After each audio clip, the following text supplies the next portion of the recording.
Sejam bem-vindos à TV Púlpito do Sertão Reformado.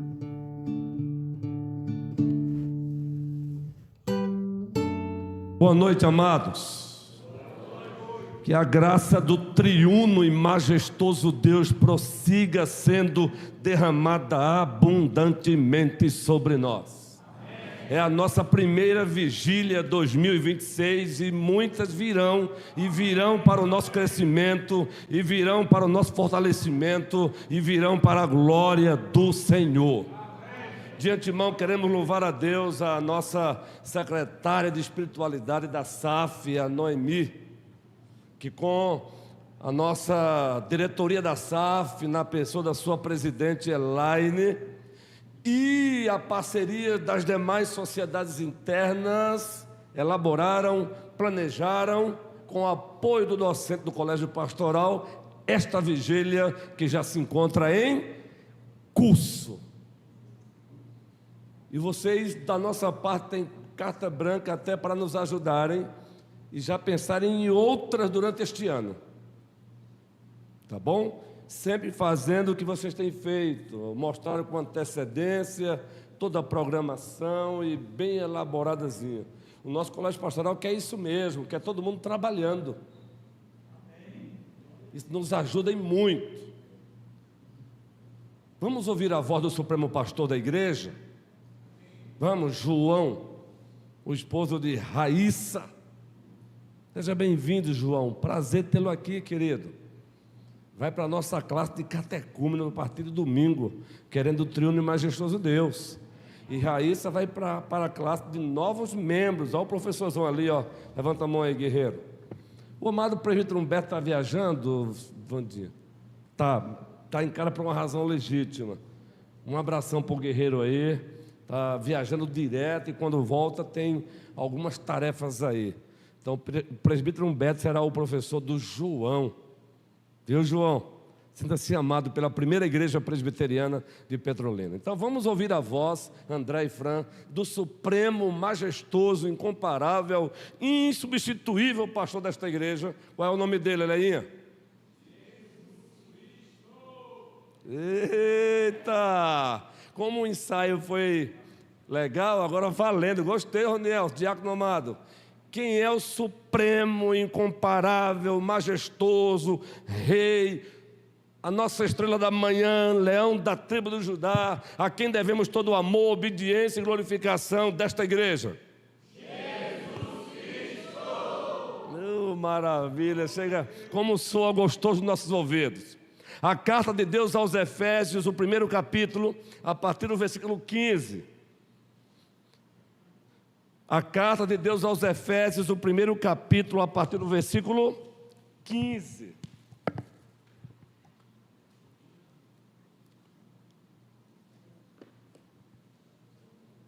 Vamos ler esse parágrafo, essa perícope, na qual se encontra uma oração.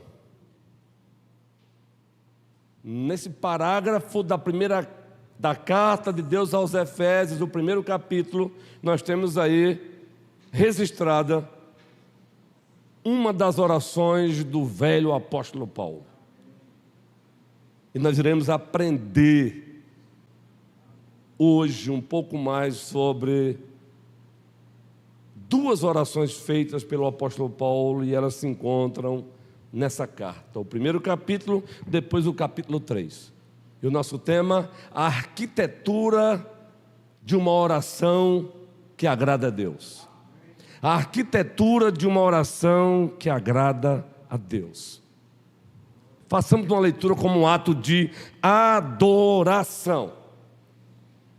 Por isso, também eu, tendo ouvido a fé que há entre vós, no Senhor Jesus, e o amor para com todos os santos, toda a igreja agora.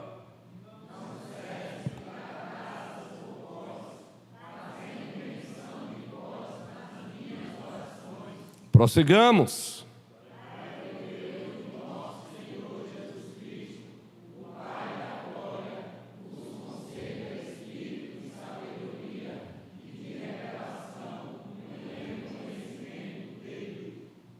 Prossigamos.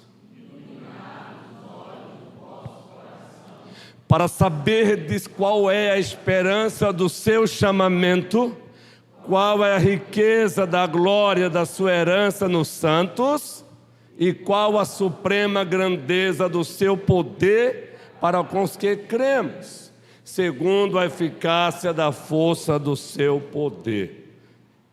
E agora ele vai dizer o que esse poder já havia feito na vida do Messias. Ele agora descreve o que esse poder que se encontra à nossa disposição já havia feito na vida do Messias Rei, do segundo Adão, do leão da tribo de Judá. Vamos lá agora? Ele vai descrever o qual exerceu ele em Cristo. Primeiro, ressuscitando dentre os mortos. Segundo, fazendo sentar à sua direita nos lugares celestiais. Terceiro, acima de todo principado e potestade e poder e domínio. Quarto, e de todo nome que se possa referir, não só no presente século, mas também no vindouro. Quinto, e pôs todas as coisas debaixo dos pés, e para ser o cabeça sobre todas as coisas. Seis, o deu à igreja, a qual é o seu corpo, a plenitude daquele que a tudo enche em todas as coisas. Louvado seja o Senhor. Assim, o velho apóstolo encerra a sua primeira oração em prol da igreja de Éfeso. E essa oração ficou registrada para nós. Agora vamos para o capítulo 3, da mesma carta de Deus aos Efésios. Essa carta é maravilhosa. Na próxima conferência para pastores e líderes da Fiel, em Águas de Lindó, em outubro, acontecerá uma conferência e lá os preletores irão trabalhar a carta de Deus aos Efésios. Vejam só que maravilha, hein? Vai ser algo fenomenal. Essa conferência lá é própria para líderes e pastores. Ela tem um alvo específico. Capítulo 3, versículo 14 agora, vamos lá. Capítulo 3, versículo 14, todos juntos.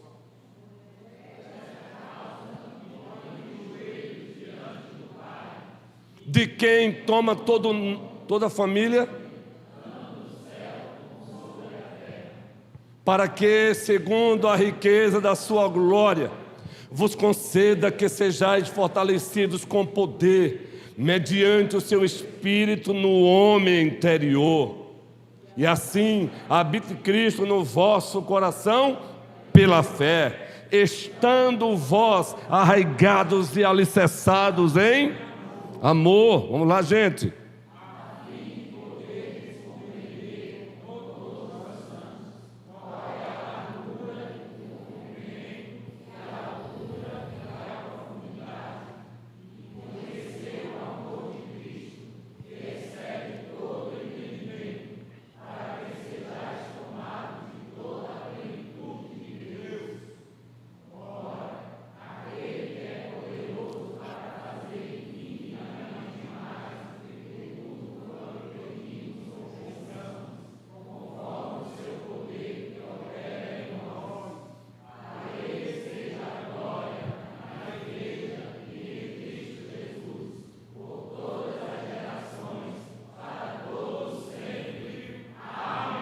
Eita maravilha!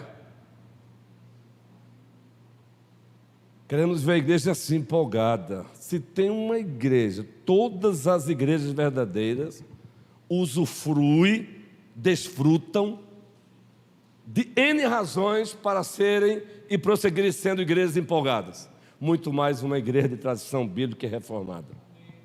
Ser empolgada, entusiasmada no Senhor e para a glória do Senhor. Qual o tema que iremos doravante pregar para aquecer os nossos corações? Baseada nessas duas orações paulinas, primeiro o capítulo da carta aos Efésios e o capítulo 3, a arquitetura de uma oração que agrada a Deus.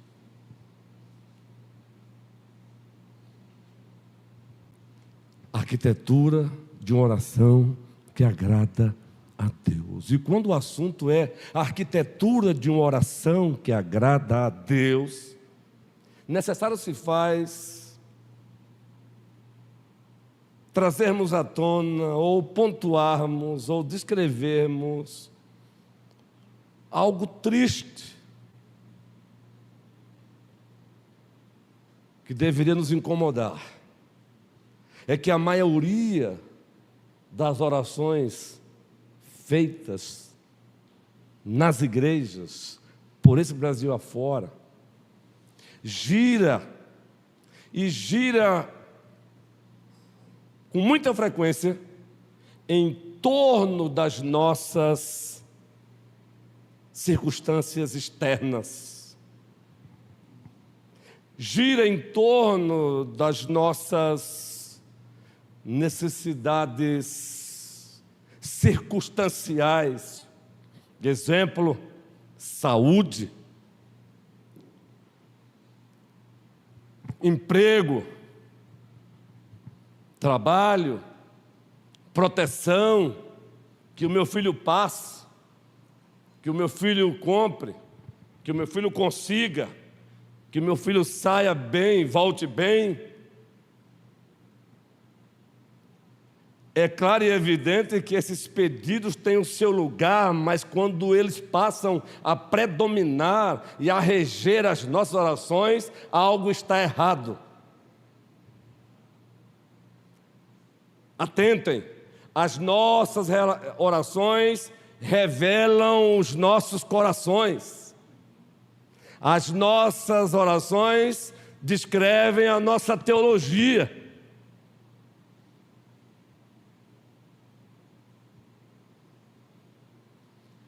Quando estudamos as orações dos apóstolos, muito especialmente o velho apóstolo Paulo, e essas duas que se encontram na carta de Deus aos Efésios, é o contrário. O que predomina nas orações do apóstolo Paulo é o que se encontra em Mateus capítulo 6, versículo 33. Palavra do nosso Senhor e Salvador Jesus Cristo. E o que é que se encontra, viva querida, em Mateus capítulo 6, versículo 33, depois daquela fala infalível de Cristo, dizendo aos discípulos que não andassem ansiosos,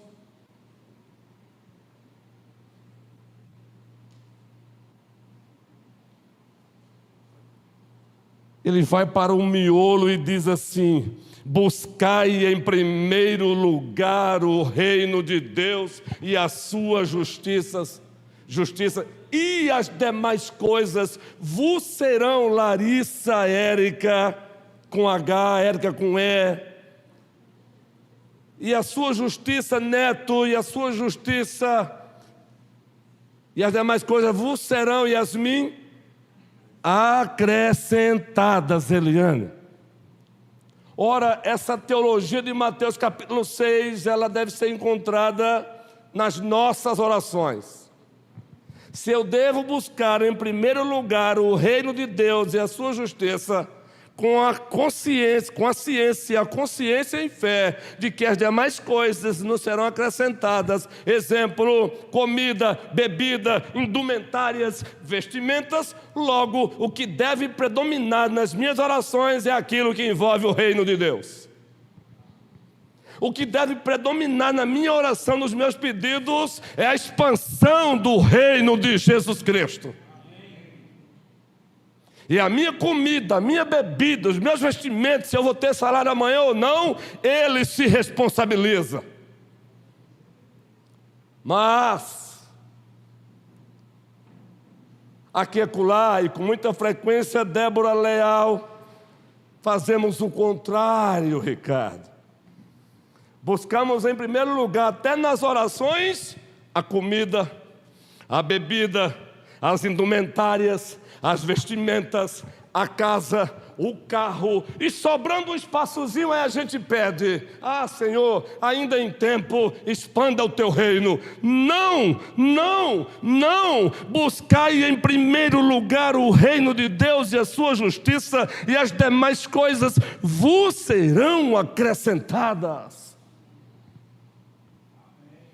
Por isso que o velho apóstolo Paulo é encontrado orando, e essa oração nos foi deixada como legado, e legado infalível e autoritativo. E nessa oração paulina você encontra Mateus capítulo 6, versículo 33 sendo praticado.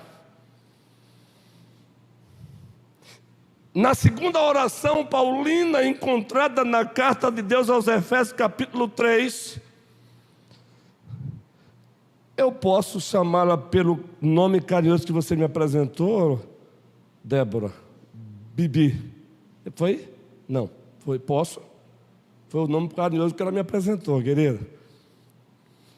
Capítulo 3, nós encontramos Paulo praticando Mateus 6,33 na oração.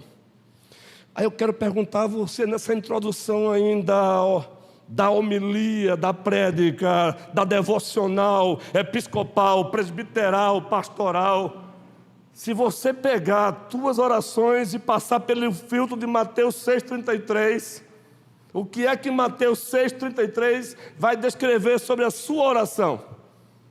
Você tem buscado na oração primeiro o quê? A comida, a bebida?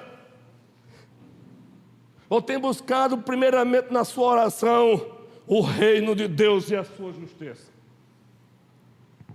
Com a ciência, a consciência em fé, Janai, que ele não é homem para que minta, nem filho de homem para que se arrependa, e a comida e a bebida, e as indumentárias, e as vestimentas, e emprego, e trabalho, se faltar, ele jamais faltará. Mateus 23, o Senhor é o meu pastor, e numa boa exegese, num bom hebraísmo, a ideia é: e de nada eu terei falta, porque ele já é o meu tudo.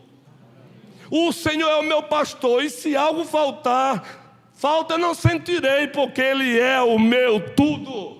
Amém. Daí a arquitetura de uma oração que agrada a Deus. E eu não quero tomar todo o tempo nessa prédica, nessa homilia, nessa devocional da oração, pois nesta vigília o que precisamos mais fazer não é falar de oração, mas orar.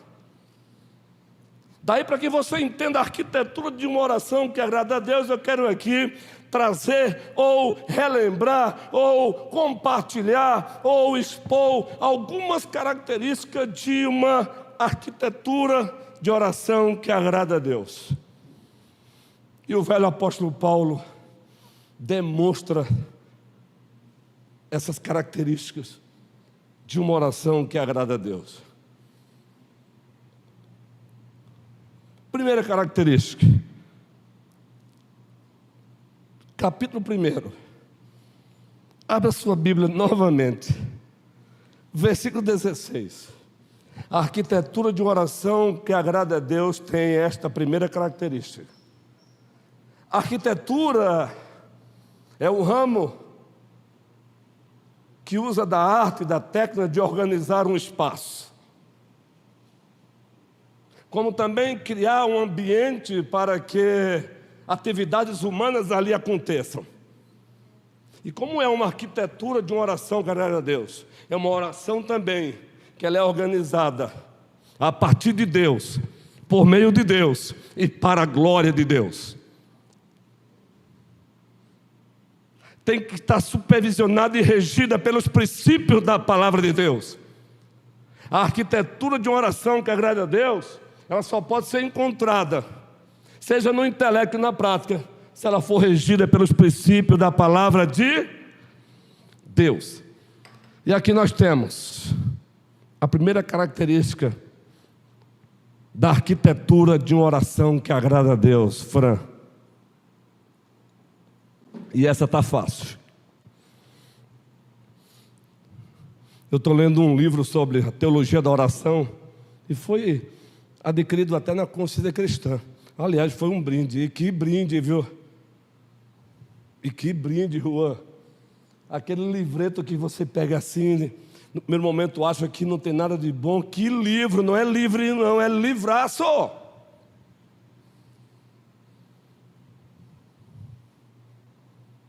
O que é que diz no versículo 16? Eu vou deixar que você mesmo perceba a primeira característica da arquitetura de uma oração que agrada a Deus. Vamos lá, juntos. Toda a igreja lendo.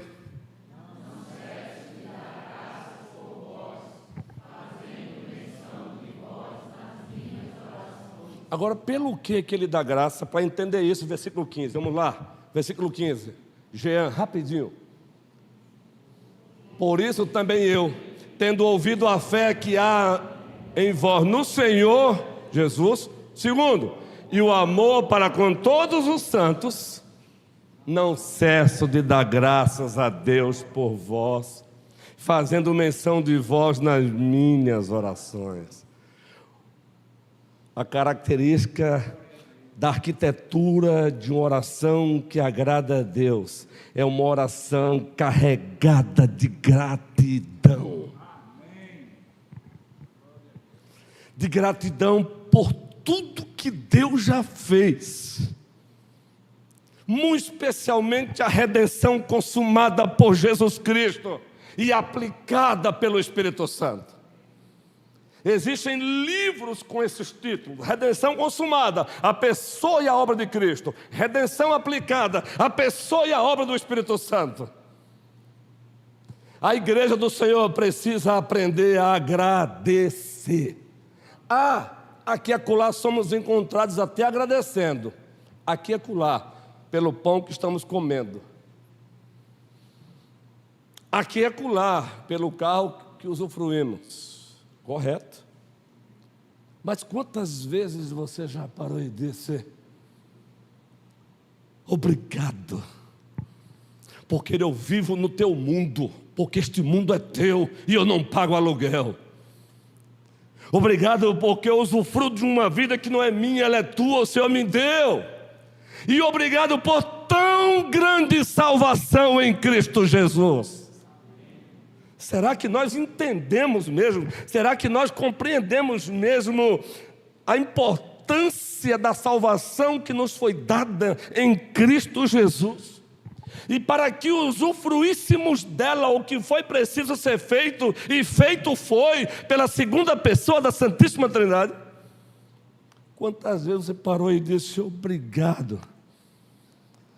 Obrigado porque eu sou residido pela terceira pessoa do Espírito Santo e sou presidido por Ele, e se não sou mais é culpa minha, porque não tenho feito o que Ele manda: ler a palavra, explicar a palavra, aplicar a palavra e praticar a palavra. Como anda o teu coração de gratidão? Paulo olha para a igreja de Éfeso e ele percebe duas coisas: a membresia tem fé no Senhor Jesus, e os irmãos se amam verdadeiramente. Diante desses fatos, ele diz: dou graças a Deus por vocês. Ele dá graças a Deus pela salvação de Cristo que ele vê na igreja de Éfeso. Ele dá graças a Deus pela existência da igreja de Éfeso. Ele dá graças a Deus. Olha, ele está olhando para, ele está ali olhando para, lembrando de cada membro da igreja. Ser grato, grato pelo outro existir. O outro que existe, existe também chamando Deus de Pai em Cristo Jesus. E é por isso que a oração famosa, conhecida como a oração do Pai Nosso, ela se inicia assim: prefácio, Pai Nosso que estás nos céus. As três primeiras petições verticais: santificado seja o teu nome. A segunda: venha a nós o teu reino. A terceira: seja feita a tua vontade, assim na terra como no céu. Aí agora sai da verticalidade e vai para a horizontalidade. As três últimas petições horizontais: o pão nosso de cada dia dá-nos hoje. Segundo: perdoa as nossas dívidas, assim como temos perdoado aos nossos devedores. Terceiro: não nos deixes cair em tentação, mas livra-nos do mal, do diabo e tudo que dele emana. E aí ele conclui a oração: pois teu é o poder. e a glória. Obrigado, Senhor, pela vida do pastor Abraão. Eu vejo as digitais do Redentor nele. Não é mesmo? Enquanto eu estacionava meu carro e eu via você para lá e para cá, eu me alegrei, minha irmã. Você já se alegrou em encontrar o outro? Queridos, às vezes eu chego aqui um tanto quanto até esgotado, porque se você pensa que pastor não se esgota, lê do engano, aí é que se esgota mesmo, porque ele sai daqui no domingo alegre e triste ao mesmo tempo, alegre porque cultuou o Senhor, alegre porque encontrou 99% das ovelhas, mas ele também se entristece porque uma faltou. E você pergunta, faltou? Por que faltou? O que aconteceu? Você entende? Gratidão, gratidão, obrigado porque o Mauro existe, obrigado porque Cida existe, obrigado, Senhor, pela vida de Natália. São 7 características, eu sei que eu não vou concluí-las, até porque eu não quero que se transforme esta vigília numa prédica de 1 hora, queremos mais prática. Talvez os outros pontos fiquem para as próximas vigílias. 1 Coríntios 14 diz que o espírito do profeta está sujeito ao profeta, significa bom senso pastoral. Entender a hora de começar e a hora de parar, visando o bem da igreja e a glória do Senhor. Então eu quero te perguntar, você se alegra ao encontrar o seu irmão? Eu não me alegro por causa desses bancos. Esses bancos são apenas consequências, necessidades para que o Juan aqui tome assento. Eu me alegro quando eu vejo Juan, eu me alegro quando eu vejo Rayane, eu me alegro quando eu vejo o Felipe, eu me alegro quando eu vejo o Robertson, eu me alegro quando eu vejo o Edildo. E falar nisso, Edildo esses dias preparou um cuscuz para o café e bate-papo com o pastor, menino, ó. E aí ela disse assim, agora eu sei que o senhor gosta de cuscuz mesmo, meu amigo, porque tinha uma outra coisa lá bem gostosa e eu não comi, foi só cuscuz. Entendeu, Raíssa? A primeira igreja presbiteriana de Petrolina é uma igreja para ser frequentada, mas ela é muito mais uma família para pertencer. Você não é número de cartão de crédito aqui, jamais será. Você é Raíssa, ovelha por quem Cristo Jesus morreu. Paulo agradece pela membresia da igreja de Éfeso. Quando me perguntam por que eu sou empolgado, eu digo, eu tenho uma razão. Quem? Jesus e a sua noiva. Já disse, às vezes chego esgotado, mas quando eu olho o Wanda, quando eu encontro o Clécio, eu encontro o Cléo, eu encontro a Elaine, eu encontro o Diva, eu encontro o Beto. Ah, como é bom! Eu encontro o Ricardo, Thelma, que coisa boa! No dia de ontem, permita-me, presbítero amado, o Edson disse, tem uma novidade para te contar. Aí eu já imaginei, eu já sei. Aí eu fiz, yes! Está motorizado agora. Você se alegra por isso? Chorai com os que choram, alegrai com os que se alegram. Sermão parte 2 de domingo, Neemias, vocês vão ver isso. Neemias não praticou filantropia pela filantropia apenas, tinha algo por trás muito maior que o levou a dizer, eu me importo, eu me envolvo, eu me engajo. Porque ímpios também fazem filantropia. Não foi a filantropia pela filantropia. A filantropia foi resultado de algo muito maior que dominava o coração de Neemias. E vocês vão ver isso no segundo sermão de domingo em Neemias.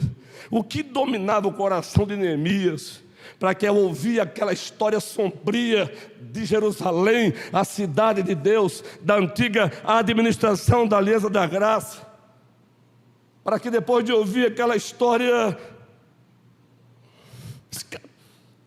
escandalosa do seu povo, ele dissesse, sentei, chorei e lamentei. E sermão parte 2, as ações seguintes do povo domingo. Vocês vão ver, deixa para domingo. Enquanto isso, só vou trabalhar aplicações aqui. É olhar para frente e dizer, ó, Fran, como é bom te ver, minha irmã. Como é bom te reencontrar. Oh, Nanda tomou assento, eu tomei até um sustozinho, aquele sustozinho agradável. Eu estava ali já iniciando a liturgia com a guerreira Noemi. Aí Nanda se assenta do lado, olha para mim com aquele sorriso e me abraça. Eu digo, que coisa boa te ver.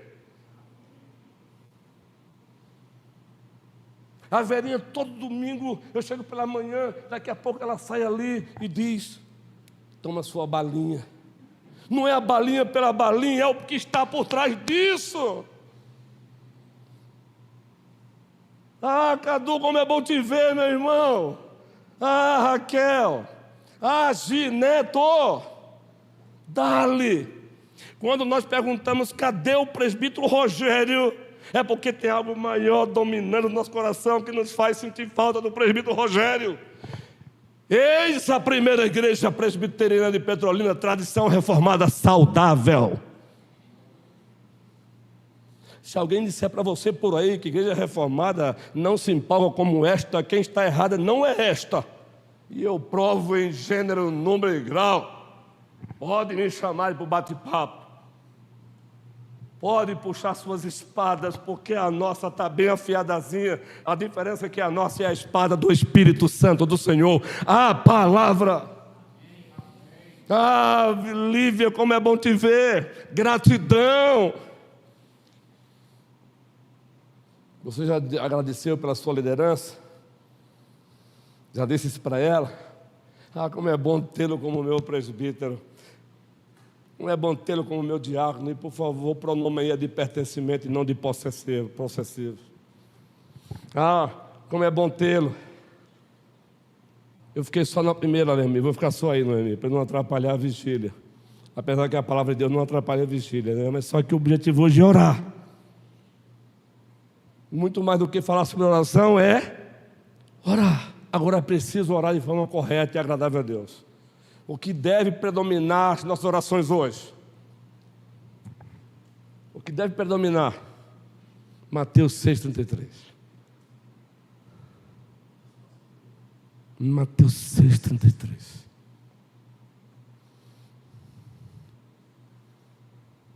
Então eu só vou citar agora daqui para frente. Vou guardar esse sermão aqui para um dos domingos à noite, no Lectio Selecta, do meu trabalho pastoral. Ou melhor, do nosso trabalho pastoral. Eu não gosto muito do singular. Quando eu estou com uma igreja, não é meu Pai, é nosso Pai. Não é eu te peço, é nós pedimos. A própria liturgia, a estética litúrgica não permite eu te peço, eu rogo, não, nós pedimos, nós rogamos. É a igreja pactual reunida com o Deus do pacto. Então não há lugar para eu te peço, eu rogo, não. Nós rogamos, nós pedimos. Nosso Pai, nosso pão, nos perdoe. Nós somos a igreja do pacto e servimos ao Deus do pacto. Então, gratidão. Agora eu só cito mesmo aqui para frente. Vamos orar, Noemi. Vamos orar, vamos orar. Agora é o nome de Cristo. Uma dica só, viu, minha guerreirinha Noemi? Bata aqui. Assinamos embaixo. Nós não queremos oração silenciosa em vigília. Oração silenciosa eu falo quando estou dirigindo. Oração silenciosa eu falo sozinho em casa. Queremos ouvir o santo barulho da igreja orando. Eu não estou falando de desordem. O santo barulho da igreja orando. Orar silenciosamente, eu oro em casa. A igreja reunida, abre a sua boca e fale. Aliás, não tem nada a ver uma coisa com a outra, mas eu vou pegar o gancho. Diga não à fofoca da sua língua. E diga não interceder pelo outro com a sua língua. Ninguém anda aqui anda fofocando não, graças a Deus. Não é? Diga um amém? Amém. Vixe! Ninguém aqui anda fofocando não, diga um amém. Amém. Tá vendo a pegadinha?